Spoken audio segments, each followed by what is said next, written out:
Hello everyone, welcome to uranium Guruji. तो आज हम लोग 5 अगस्त से लेकर के 10 अगस्त तक बनने वाले करंट अफेयर को यहाँ पर डिस्कस करेंगे। इसका पीडीएफ चाहिए तो इस नंबर पर व्हाट्सअप करें या फिर टेलीग्राम चैनल ज्वाइन करें मेरा।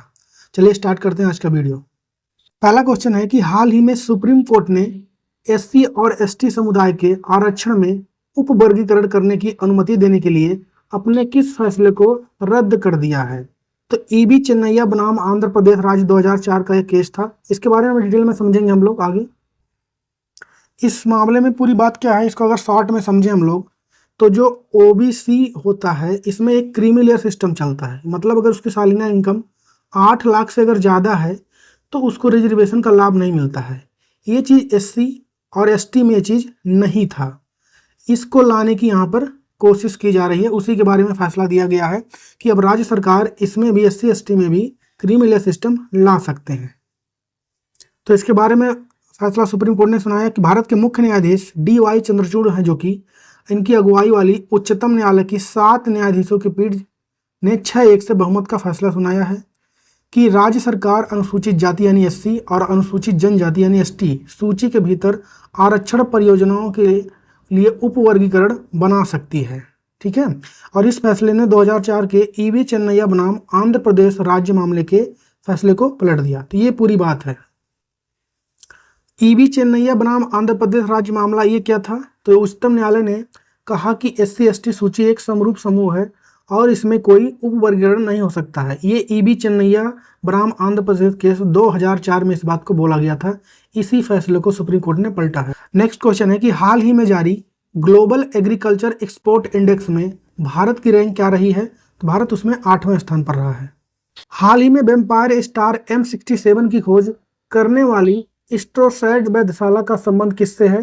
तो इसरो से है, यानी Indian Space Research Organisation. ISRO की फॉर्मेशन की बात करेंगे तो 1969 में हुआ था। हेडक्वार्टर इसको मिलेगा आपका कर्नाटका के बेंगलुरु में, और वर्तमान में इसके हेड कौन है? तो यह सोमनाथ है। हाल ही में विश्व शिल्प शहर का प्रमाण पत्र प्राप्त करने वाला चौथा भारतीय शहर कौन सा बन गया है? तो यह है कश्मीर। और हाल ही में एंडी मरे ने संन्यास ले लिया है। उनका संबंध किस खेल से है? तो वो टेनिस खेलते हैं। साथ में भारत के रोहन बोपन्ना भी, जो पेरिस ओलंपिक हो रहा है 2024 वाला, इसके बाद ये भी संन्यास ले लेंगे। हाल ही में दादरा एवं नागर हवेली मुक्ति दिवस कब मनाया गया है? 2 अगस्त को। बात आई है किसकी? दादरा एवं नागर हवेली की। तो ये टोटल 491 स्क्वायर किलोमीटर एरिया में फैला हुआ है और 2 अगस्त 1954 को इसे यहाँ के लोगों द्वारा पुर्तगाली शासकों से मुक्त किया गया था। इसलिए 2 अगस्त को मुक्ति दिवस इसका मनाया जाता है। हाल ही में वर्ल्ड हेल्थ ऑर्गेनाइजेशन ने वैश्विक पारंपरिक चिकित्सा केंद्र हेतु किसके साथ समझौता किया है? तो भारत के साथ। हाल ही में जारी यात्रा एवं पर्यटन विकास सूचकांक 2024 में कौन टॉप पर रहा है? इसमें टॉप पर रहा है अमेरिका। और भारत किस नंबर पर रहा है? तो भारत रहा है 39 प्लेस पर। हाल ही में एनसीईआरटी ने कक्षा 6 से 8 के लिए कितने बैगलेस डेज प्रस्तावित किए हैं? तो 10। बैगलेस डेज का मतलब क्या हो जाएगा कि जो बच्चे बैग लेके जाते हैं, काफ़ी वजन हो जाता है, तो पूरे साल में 10 दिन उनको बिना बैग के बुलाया जाए। ये है ये। हाल ही में चौथा राष्ट्रीय हिंदी विज्ञान सम्मेलन 2024 कहाँ पर आयोजित किया गया है? तो मध्य प्रदेश के भोपाल में। हाल ही में भारतीय रसायन वैज्ञानिक doctor S Sridhar Royal Society of Chemistry London के फेलो चुने गए हैं। इनका संबंध किससे है? तो ये हैदराबाद से बिलोंग करते हैं। CSIR की बात आई है, फुल फॉर्म क्या हो जाएगा उसका? Council of scientific and industrial research. Headquarter मिलेगा आपको नई दिल्ली में। इसकी स्थापना यानी फॉर्मेशन कब होता है? 1942 में। फाउंडर कौन माने जाते हैं उसके? तो शांति स्वरूप भटनागर हैं और उसके हेड प्रधानमंत्री देश के खुद होते हैं। हाल ही में यंग इंडिया स्किल यूनिवर्सिटी विधेयक किसने पारित किया है? तो इसको पारित किया है तेलंगाना गवर्नमेंट ने। हाल ही में किस शास्त्रीय नृत्य की मशहूर डांसर यामिनी कृष्णमूर्ति का निधन हो गया है? तो भरतनाट्यम की थी वो। हम लोग यहाँ पर क्लासिकल डांस जो भी होते हैं उनके बारे में जानेंगे। जैसे कि भरतनाट्यम कहाँ का है? तमिलनाडु का है ये। कथकली और मोहिनीअट्टम ये बिलोंग करते हैं केरल से। ध्यान रहे, कथकली है केरल का और कथक होता है उत्तर प्रदेश का। कुचिपुड़ी है आपका आंध्र प्रदेश का। मणिपुरी तो नाम से लग रहा है मणिपुर का है और ओडिसी उड़ीसा का है। सत्रिया एक कुछ नया ऐड हुआ है, असम का है। और छऊ जो है धीरे ये पूर्वी भारत में आता है। हाल ही में विश्व स्तनपान सप्ताह कब से कब तक मनाया गया है? तो यहाँ 1 से लेकर 7 अगस्त तक मनाया गया है। इस बार का इसका थीम क्या रहा है? तो bridging the gap, breast feeding support for all इसका थीम हो जाएगा। हाल ही में केंद्रीय विद्युत प्राधिकरण किस राज्य में हाइड्रो पंप भंडारण संयंत्र की मंजूरी दिया है? तो 2 स्टेट में, एक तो उड़ीसा, दूसरा कर्नाटक में। आंसर क्या हो जाएगा इसका? सी। कर्नाटक की बात आई है तो वहाँ पे ये शिमोगा जिले में शरावती नदी के ऊपर 2000 मेगावाट का ये लगेगा वहाँ पर, और यह देश का सबसे बड़ा pump storage power generation unit होगा। उड़ीसा की बात करेंगे तो कहाँ पे होगा? तो कालाहांडी जिले में इंद्रावती पंप स्टोरेज, जिसकी कैपेसिटी कितनी है? 600 मेगावाट वहाँ पर होगा। हाल ही में केंद्रीय समुद्री मत्स्य अनुसंधान संस्थान का निर्देशक किसे नियुक्त किया गया है? तो ग्रिमसन जॉर्ज को। हाल ही में यूनाइटेड किंगडम के मानद फेलोशिप से सम्मानित किया गया है? तो क्रिकेटर रवि शास्त्री को। हाल ही में किस देश ने 20 साल बाद 100 मीटर रेस का गोल्ड मेडल जीता है? तो यूएसए ने। यूएसए के स्प्रिंटर नोह लाइलस ने पेरिस ओलंपिक एथलेटिक्स में 100 मीटर में गोल्ड जीत लिया है। उन्होंने इसको करने में कितना समय लिया था? तो 9.79 सेकंड में दौड़ पूरी की थी। इसी के साथ साथ यूएसए जो है 20 साल बाद ओलंपिक में 100 मीटर रेस में गोल्ड मेडल जीता है। हाल ही में मौसम पूर्वानुमान के लिए कहां पर डॉपलर रडार का स्थापित किया जाएगा? तो हिमाचल प्रदेश के लाहौल स्पीति में। हाल ही में 14वीं भारत वियतनाम रक्षा नीति वार्ता कहां पर आयोजित हुई है? तो ये नई दिल्ली में। हाल ही में किस राज्य सरकार ने महिलाओं के लिए मुख्यमंत्री मैया सम्मान योजना को स्टार्ट किया है? यह किया गया है झारखंड सरकार के द्वारा। इसका उद्देश्य क्या है? तो मैया सम्मान योजना का उद्देश्य है महिलाओं को आर्थिक रूप से मजबूत बनाकर उन्हें सशक्त बनाना, इसका उद्देश्य हो जाएगा। पेरिस ओलंपिक 2024 के समापन समारोह में भारत का ध्वजवाहक किसे बनाया गया है? मनु भाकर को। एक शूटिंग प्लेयर हैं, इन्होंने भारत के लिए 2 मेडल जीता है इस बार। एशियन क्रिकेट काउंसिल के नए अध्यक्ष अभी हाल ही में कौन बने हैं? तो मोहसिन नकवी बने हैं ये।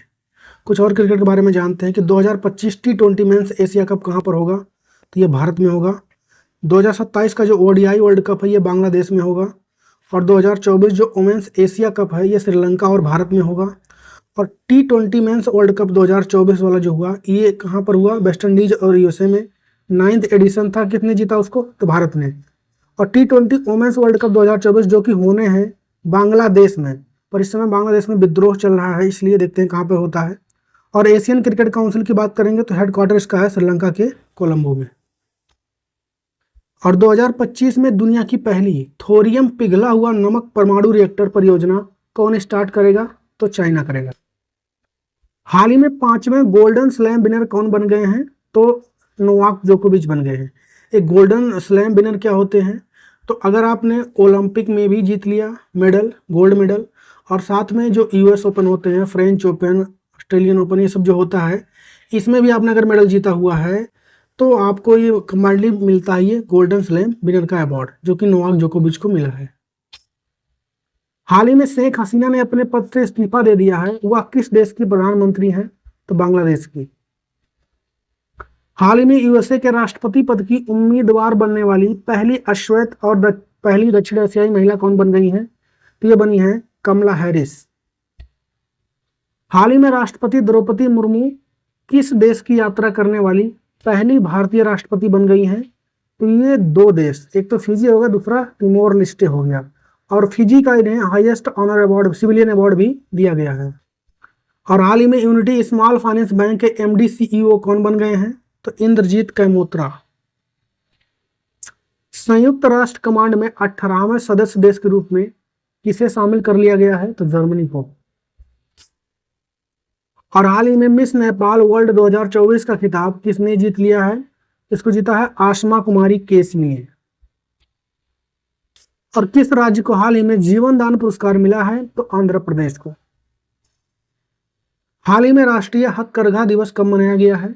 ये मनाया गया 7 अगस्त को। थीम क्या रहा इस बार? सस्टेनेबल हैंडलूम, हरित और समृद्ध भविष्य की ओर, इसका थीम रहा है।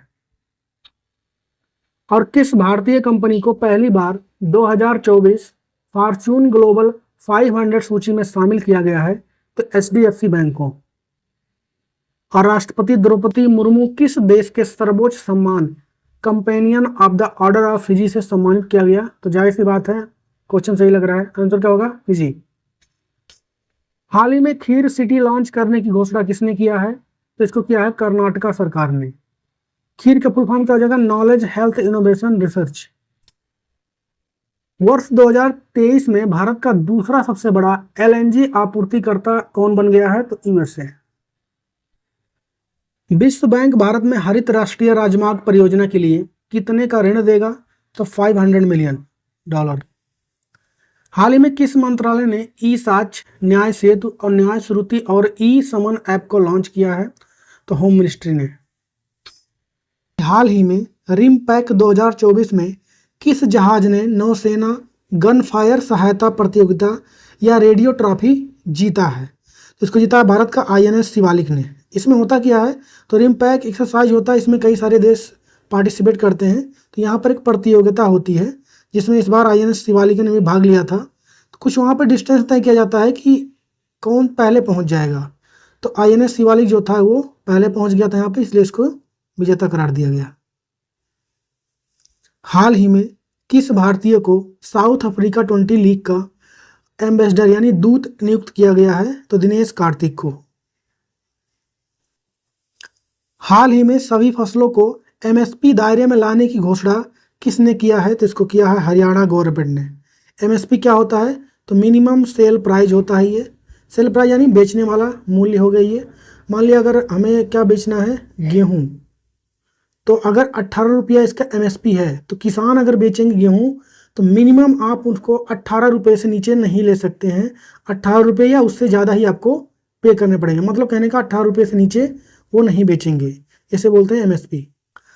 पहले बिम्स्टेक बिजनेस शिखर सम्मेलन का आयोजन अभी हाल ही में कहाँ पर किया गया है? तो इसका आयोजन हुआ है इंडिया में।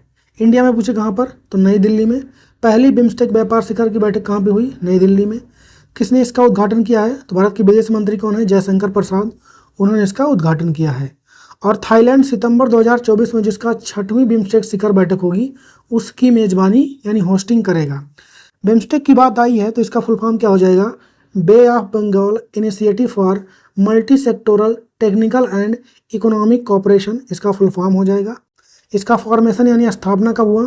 तो 1997 में हुआ। हेडक्वार्टर इसका बांग्लादेश के ढाका में है। प्रेसिडेंट कौन है वर्तमान में? तो इंद्रमणि पांडे हैं इसके। और इसमें कौन कौन से देश शामिल हैं? तो भूटान हो गया, बांग्लादेश, इंडिया, म्यांमार, नेपाल, श्रीलंका और थाईलैंड, तो ये देश इसमें शामिल हैं। पेरिस ओलंपिक 2024 में किस भारतीय पहलवान को अयोग्य घोषित कर दिया गया है? तो विनेश फोगाट को कर दिया गया है। क्यों कर दिया गया? बताया गया है इनका वेट जो है 100 ग्राम अधिक था। 50 kg कैटेगरी में ये खेलती हैं, तो इनका वेट कितना हो गया? 50 kg और 100 ग्राम हो गया था, इसलिए इनको डिस्क्वालीफाई कर दिया गया है। इनको 2016 में अर्जुन अवार्ड और 2022 में पद्मश्री और 2020 में मेजर ध्यानचंद खेल रत्न अवार्ड मिल चुका है, इसको भी ध्यान रखें। हाल ही में राष्ट्रीय भाला फेंक दिवस यानी जेवलिन थ्रो दिवस कब मनाया गया है? 7 अगस्त को। क्यों 7 अगस्त को मनाया गया है? क्योंकि 2021 में जो टोक्यो में ओलंपिक हुआ था उसमें 7 अगस्त को भारत के नीरज चोपड़ा ने गोल्ड मेडल जीता था, इसलिए उनके सम्मान में 7 अगस्त को हम लोग राष्ट्रीय भाला फेंक दिवस मनाते हैं। हाल ही में भारत का पहला जीआई टैग अंजीर जूस कहाँ निर्यात किया गया है? तो ये किया गया है पोलैंड में। पोलैंड की बात आई है तो कैपिटल वहाँ की क्या है? वर्साव वहाँ की कैपिटल है। करेंसी वहाँ की पोलैंडियन जलोटी है और वर्तमान में प्राइम मिनिस्टर हैं डोनाल्ड टस्क। हाल ही में एसबीआई का नया अध्यक्ष किसे नियुक्त किया गया है? तो CS शेट्टी को किया गया है। एसबीआई यानी स्टेट बैंक ऑफ इंडिया। हाल ही में किस देश ने स्टार लिंक का मुकाबला करने के लिए पहला उपग्रह समूह नेटवर्क लॉन्च किया है? तो ऐसा किया है चाइना ने। स्टार लिंक प्रोग्राम किसका था? तो नासा का था। इसके काउंटर में चाइना ने यह लॉन्च किया है। चाइना की बात आई है तो इसकी कैपिटल क्या हो जाएगी? बीजिंग। और चाइना की बात करेंगे उसमें प्रेसिडेंट वर्तमान कौन है? तो वो है शी जिनपिंग। चीन ने विश्व की पहली carbon fibre high speed train का अनावरण अभी हाल ही में किया था। और चांद के अंधेरे हिस्से से मिट्टी लाने वाला पहला देश कौन बना है? ये भी चीन। हाल ही में किसे बांग्लादेश की अंतरिम सरकार का प्रमुख नियुक्त किया गया है? तो मोहम्मद यूनिस को। ऐसा क्यों हुआ कि बांग्लादेश में अभी विद्रोह चल रहे हैं वहाँ पर, तो वहाँ की प्रधानमंत्री जो है शेख हसीना, उन्होंने हाल ही में इस्तीफा दे दिया गया है। अब वहाँ के अंतरिम प्रधानमंत्री कौन बने हैं, तो मोहम्मद यूनिस, ये नोबेल प्राइज विजेता भी रह चुके हैं। बात करेंगे डॉक्टर प्रिंसन जॉर्ज, जो कि ICAR-CMFRI के भी हाल ही में निदेशक नियुक्त किए गए थे। शुभांशु शुक्ला ISS के लिए प्राइम एस्ट्रोनॉट चुने गए अभी। और EPSC की नई चेयरमैन कौन बनी है, तो प्रीति सूदन बनी है अभी हाल ही में, इसको भी ध्यान रखें। हाल ही में भारत और किस देश के बीच उदार शक्ति अभ्यास 2024 का आयोजन किया गया है, तो भारत और ये किसके बीच में किया जाता है, मलेशिया के बीच में। उदार शक्ति एक्सरसाइज 2024 वाला एयर डिफेंस एक्सरसाइज है ये, जो कि 5 से लेकर के 9 अगस्त तक इसका आयोजन होगा। इंडिया और मलेशिया के बीच में होगा ये। कहाँ पर, तो कुंतान, जो कि मलेशिया में स्थित है, वहाँ पर। हम मलेशिया के साथ और कौन सा युद्धाभ्यास करते हैं, तो हरिमऊ शक्ति और समुद्र लक्ष्मण अभ्यास उसके साथ। इसरो किस रॉकेट से अपना पृथ्वी अवलोकन उपग्रह EOS-08 लॉन्च करेगा, तो ये करेगा SSLV-D3 से। इसका फुल फॉर्म क्या हो जाएगा, तो स्मॉल सैटेलाइट लॉन्च व्हीकल इसका फुल फॉर्म हो जाएगा। D यहाँ किसके लिए है, तो D फॉर डेवलपमेंटल हो जाता है यहाँ पर। EOS-08 सैटेलाइट है, इसकी बात अगर हम लोग करेंगे तो ये रिमोट सेंसिंग माइक्रो सैटेलाइट है। बात इसरो की आती है तो इंडियन स्पेस रिसर्च ऑर्गेनाइजेशन इसका फुल फॉर्म हो जाएगा। फॉर्मेशन कब हुआ इसका, 1969 में हुआ। हेडक्वार्टर कहाँ है, तो कर्नाटका के बेंगलोर में है। वर्तमान में चेयरमैन इसके कौन है, तो वह है S सोमनाथ। और रॉकेट मैन ऑफ इंडिया के नाम से किसे जाना जाता है, K सिवान को। इसरो का मोटो क्या है, तो space technology in service of human kind इसका मोटो हो जाएगा। अगला क्वेश्चन है, पेरिस ओलंपिक 2024 में भारतीय पुरुष हॉकी टीम ने कौन सा पदक जीता है, तो ब्रॉन्ज मेडल जीता है भारतीय हॉकी टीम ने। भारतीय हॉकी टीम के अगर पूछे कप्तान कौन थे, तो वो थे हरमनप्रीत सिंह। किसको हरा के जीता इन्होंने, तो स्पेन को। और कोच कौन है, तो क्रेग फुलटन है, जो कि साउथ अफ्रीका के हैं। ये भारतीय टीम के कोच हैं इस समय। और जो पहली बार हॉकी में गोल्ड आया था वो आया था 1928 में, एम्स्टर्डम में हो रहा था ये ओलंपिक, वहां पर आया था। पेरिस ओलंपिक 2024 से रिलेटेड और भी जानकारी हम लोग जानते हैं। जैसे इस बार जो हो रहा है पेरिस ओलंपिक 33rd एडिशन है उसका। कब से कब तक चलेगा, तो 26 जुलाई से लेकर के 11 अगस्त तक इसका आयोजन होगा। इस बार मैस्कॉट यानी शुभंकर इसका क्या है, तो ओलंपिक फ्रीज। फ्रीज मतलब ये फ्रांस की एक पारंपरिक टोपी है। भारतीय मसाल वाहक यानी टार्च बियरर कौन है, तो है अभिनव बिंद्रा। भारतीय टीम का स्पॉन्सर इस बार किसने किया है, तो अडानी ग्रुप ने किया है। उद्घाटन समारोह के ध्वजवाहक यानी फ्लैग बियरर कौन है, तो शरद कमल, जो कि टेबल टेनिस खेलते हैं, और PV संधू, जो कि बैडमिंटन खेलती हैं। वहीं पर अगर समापन समारोह के ध्वजवाहक की बात करेंगे तो मनु भाकर, जो कि शूटर हैं, इनको बनाया गया है। सेफ डे मिशन किसे बनाया गया है, तो गगन नारंग को बनाया गया है। इस बार इसमें 4 नए स्पोर्ट शामिल किए गए हैं, जैसे ब्रेकिंग हो गया, स्केट बोर्डिंग हो गया, स्पोर्ट क्लाइंबिंग और सर्फिंग नए खेल शामिल किए गए हैं। 2028 वाले जो समर ओलंपिक होंगे ये लॉस एंजल्स में होंगे, और विंटर ओलंपिक 2030 में जो होगा ये होगा फ्रांस में। तो ये कुछ बातें हैं पेरिस ओलंपिक से, इसको ध्यान रखें। बढ़ते हैं आगे। हाल ही में विज्ञान रत्न पुरस्कार से किसे सम्मानित किया गया है, तो डॉक्टर गोविंद राजन पद्मनाभन को किया गया है। हाल ही में ट्यूनीशिया के नए प्रधानमंत्री कौन बन गए हैं, तो ये बने हैं कामिल मद्दोरी। कैपिटल क्या है वहाँ की, तो ट्यूनिस हो जाएगी। करेंसी वहाँ की है ट्यूनीशियन दिनार। और वहाँ के वर्तमान में प्रेसिडेंट हैं केस सायद, इसको ध्यान रखें। हाल ही में चौथा कावा महिला वॉलीबॉल नेशनल लीग किसने जीत लिया है, इसको जीत लिया है भारत ने। कावा यानी सेंट्रल एशियन वॉलीबॉल एसोसिएशन, ये इसका हो जाएगा फुल फॉर्म। इस बार इसका ये 4th एडिशन था। कहाँ पर इसका आयोजन हुआ है, तो नेपाल में काठमांडू में हुआ है ये। कहाँ, किस स्टेडियम में, तो दशरथ स्टेडियम में। कौन जीता, भारत जीता है। हारा कौन, नेपाल। कितने देश इसमें पार्टिसिपेट किए थे इस बार, तो भारत, नेपाल, मालदीव, श्रीलंका और ईरान इसमें पार्टिसिपेट किए थे। हाल ही में भारत छोड़ो आंदोलन दिवस कब मनाया गया है, तो ये मनाया गया 8 अगस्त को। हाल ही में भारतीय सेना ने कहाँ पर पर्वत प्रहार अभ्यास आयोजन किया है, तो लद्दाख में किया गया है। लद्दाख की बात आई है तो लद्दाख ने उल्लास कार्यक्रम के तहत पूर्ण कार्यात्मक साक्षरता हासिल अभी हाल ही में किया है। भारतीय सेना ने लद्दाख में रखालू उबार युद्ध स्मारक खोला है। और 2 समूचे महोत्सव लद्दाख में ही मनाया जाता है। और सियाचिन में तैनात होने वाली भारतीय सेना की पहली महिला चिकित्सा अधिकारी कौन बनी है अभी हाल ही में? तो गीतिका कौल। ये करंट अफेयर क्वेश्चन है आपका। और विश्व के सबसे ऊंचे फाइटर एयरफील्ड का निर्माण लद्दाख में किया जाएगा। और अभी हाल ही में लद्दाख के बकथान फल को जीआई टैग मिला था। इतनी बातें ध्यान रखें लद्दाख से। हाल ही में आरबीआई ने यूपीआई कर भुगतान को कितने लाख तक बढ़ा दिया है? अब इसकी लिमिट हो गई है 5 लाख तक। यूपीआई की बात आई है तो इसका फुल फॉर्म क्या हो जाएगा? Unified payment interface. किसने बनाया था इसको? तो एनपीसीआई ने बनाया था, national payment corporation of India ने। हाल ही में राजस्थान की पहली विमानन अकादमी कहाँ पर स्टार्ट की जाएगी? तो ये होगा अजमेर में। और हाल ही में दिवंगत हुए बुद्धदेव भट्टाचार्य किस राज्य के पूर्व मुख्यमंत्री रह चुके थे? तो पश्चिम बंगाल के। और कमेंट में बताइए कि रिमपैक 2024 में किस जहाज ने नौसेना गन फायर सहायता प्रतियोगिता रेडियो ट्रॉफी जीत लिया? जवाब छापिए कमेंट में। हम लोग करेंगे अब कल के क्वेश्चंस का कोई रिवीजन। हाल ही में किस भारतीय को साउथ अफ्रीका 20 लीग का दूत नियुक्त किया गया है? तो दिनेश कार्तिक को। सभी फसलों को एमएसपी के दायरे में लाने की घोषणा अभी हाल ही में किसने किया है? तो हरियाणा गवर्नमेंट ने। पहले बिम्स्टेक बिजनेस शिखर सम्मेलन का आयोजन कहां पर किया गया है? तो इसका आयोजन हुआ है भारत में। और पेरिस ओलंपिक 2024 में किस भारतीय पहलवान को अयोग्य घोषित कर दिया गया है? तो विनेश फोगाट को। हाल ही में राष्ट्रीय भाला फेंक दिवस कब मनाया गया है? 7 अगस्त को। हाल ही में भारत का पहला जीआई टैग अंजीर जूस कहां पर निर्यात किया गया है? पोलैंड में। हाल ही में एसबीआई का नया अध्यक्ष किसे नियुक्त किया गया है? तो सीएस शेट्टी को। और किस देश ने स्टार लिंक का मुकाबला करने के लिए पहला सैटेलाइट लॉन्च किया है? तो ये चाइना ने किया है। हाल ही में किसे बांग्लादेश की अंतरिम सरकार का प्रमुख नियुक्त किया गया है? तो मोहम्मद यूनुस को। भारत और किस देश के बीच उदार शक्ति अभ्यास 2024 का आयोजन किया गया है? तो मलेशिया के साथ। और हाल ही में एथलेटिक्स में पुरुषों की 3000 मीटर स्टीपल चेज फाइनल के लिए क्वालिफाई करने वाले पहले भारतीय खिलाड़ी कौन बन गए हैं? तो अविनाश सांबले।